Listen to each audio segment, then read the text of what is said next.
जब जब दिव्यम उस जंग को जीतने की कोशिश करते हैं तब रानी वहां पर कोई ना कोई बहाना कर देती है, जिससे दिव्यम ने चाह कर भी उस जंग को जीत नहीं पाते हैं। हालांकि यहाँ पर दिव्यम अपने तरफ से पूरा कोशिश तो कर रहे हैं उस नरपत और सरपत के संग रानी को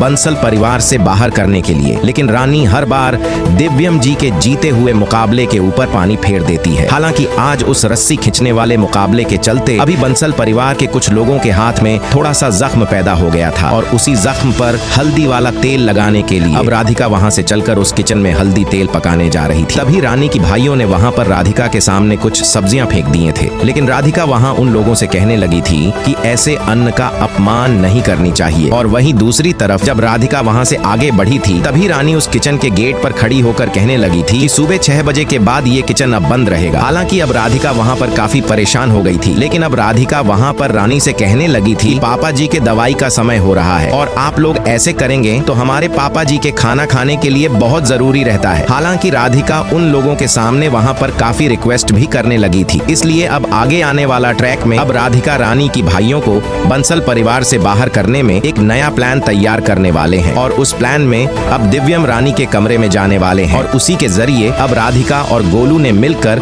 उस प्रॉपर्टी के पेपर को अपने पास लाने की कोशिश करते हुए देखा जा रहा है। लेकिन आगे के अपडेट के लिए आप हमारा साथ आगे तक निभाते रहिए।